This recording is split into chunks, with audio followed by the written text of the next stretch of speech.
Hi guys, it's Wednesday and I'm back to read more of The Wild Robot. We're going to start on chapter 12 today, which was The Storm. And if we remember, in our last chapter you guys read that Roz decided to fall asleep on the top of a mountain, and you guys left me a flip grid telling me whether or not you thought that would be a good idea. So let's read and find out what happens. So chapter 12, The Storm.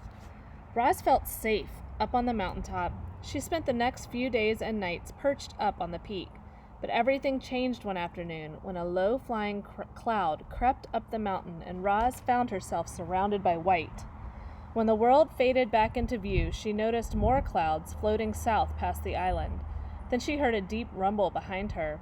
The robot turned her head around and saw that the sky was filled with a swirling wall of darkness. Light flickered here and there, more deep rumbles. A storm was approaching, and it wasn't just any storm. It was as fierce as the other one that had sent the cargo ship to the ocean floor. The wind picked up and the first drops of rain tapped against the robot. It was time to go. Roz unclamped her hands and began sliding down the peak. Hot sparks flew from where her body scraped against the leaning slab of stone. As soon as her feet hit soil, she was off and running. The rain fell harder. The wind blew faster. The lightning flashed brighter, and the thunder cracked louder. So much rainwater was falling that rustling rivers of runoff started springing up everywhere.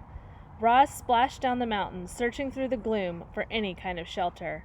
But she should have watched where she was going. Her heavy feet slipped and tripped, and she tumbled right into a mudslide. Our robot was helpless. The river of mud whisked her downhill, slamming her into rocks and dragging her through bushes and sweeping her straight toward a cliff. Mud was pouring off the cliff like a waterfall.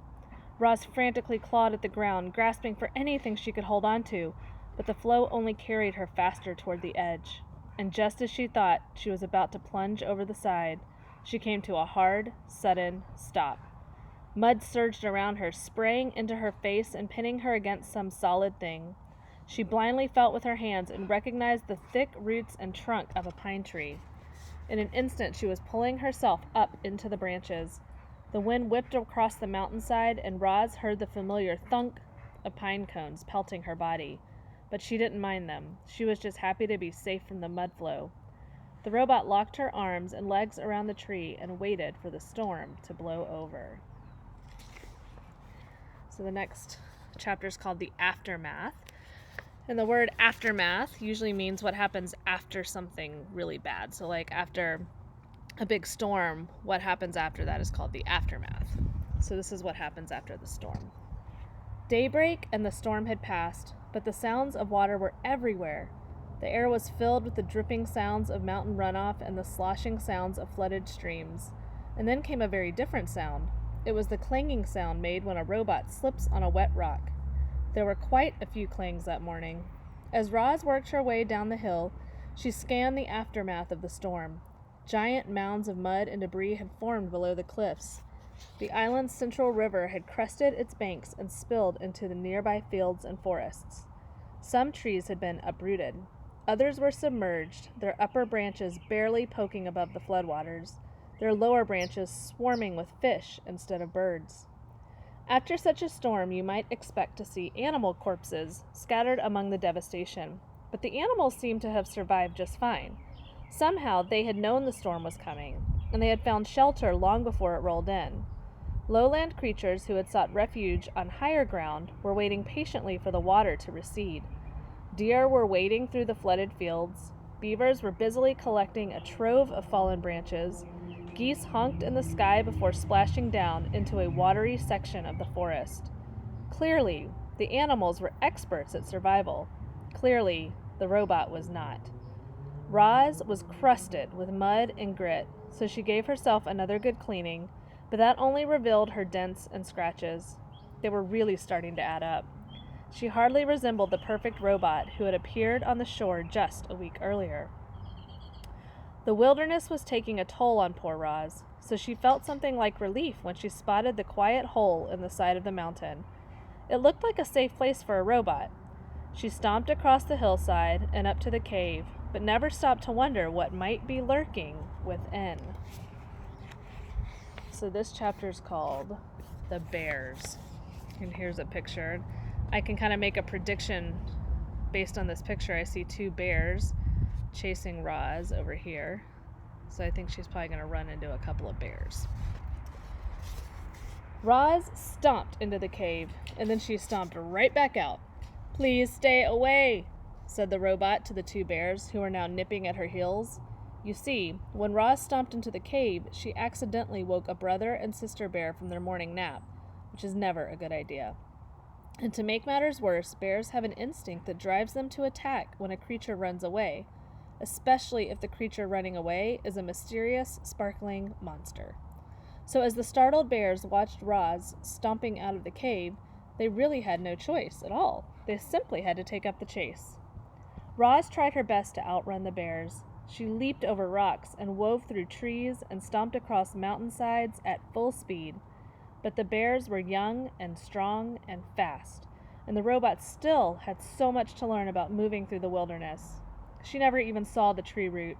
One moment she was stomping along, and the next moment she was flying through the air and thumping down onto a rotten log. Clumps of soft wood stuck to her side as she stood and faced her attackers. Wouldn't you be afraid if two bears were charging toward you? Of course you would. Everyone would. Even the robot felt something like fear. Roz was programmed to take care of herself. She was programmed to stay alive. And as the robot watched those bears charging toward her, she knew her life was in serious danger. The bear slammed into Roz, knocking her against the trunk of a towering tree. Then one bear dove at her legs, and the other clawed at her chest. If only the robot had swung her fist or kicked her feet, she could have scared them off.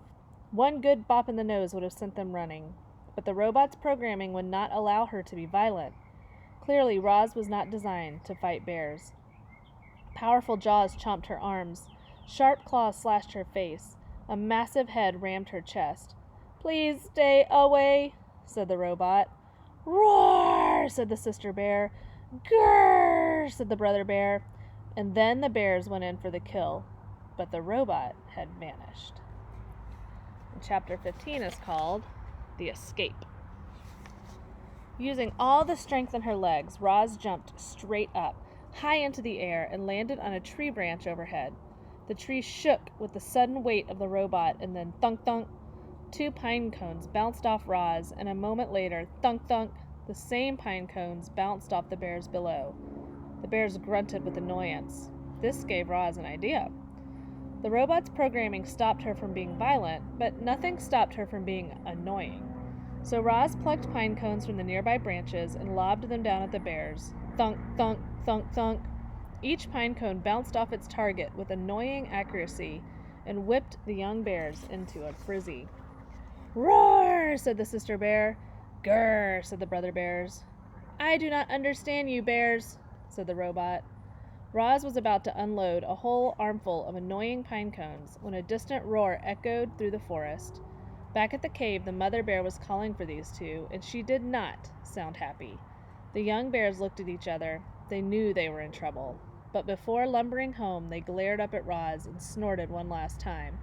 More than anything, they wanted to kill that robot. You see a picture here of Roz able to jump up into the tree, and the bears waiting for her down below. So our last chapter today is called The Pine Tree. So she's up in a pine tree, so let's see what happens. Roz was in no hurry to leave the tree. She stayed on her branch long after the bears had gone, enjoying some peace and looking herself over. In addition to bite marks and claw marks, the robot was also covered in dirt, which of course meant it was time for another cleaning.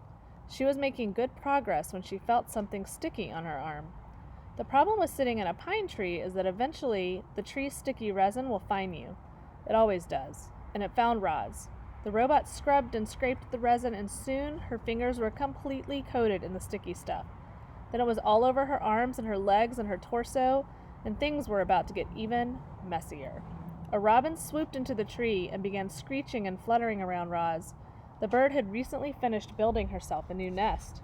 It was a little work of art, a delicate basket woven from grasses and twigs and feathers, and it was right above the robot's head. "Screech, screech," said the robin. "I do not understand you, Robin," said the robot. The robin continued screeching and fluttering, and then splat. She splattered her droppings across the robot's face. This bird was serious.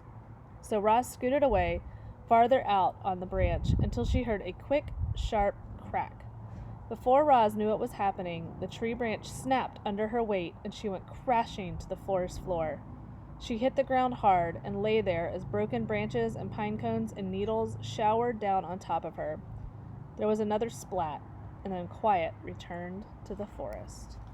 Okay, so tomorrow we're going to start with the camouflaged insect, which I think is interesting. And on your flip grid down below, down there, I'm going to ask you to think about what this chapter, the camouflaged insect, could mean. What might Roz learn from seeing a camouflaged insect that would help her survive in the wild? So add your flip grid, and I'll see you tomorrow.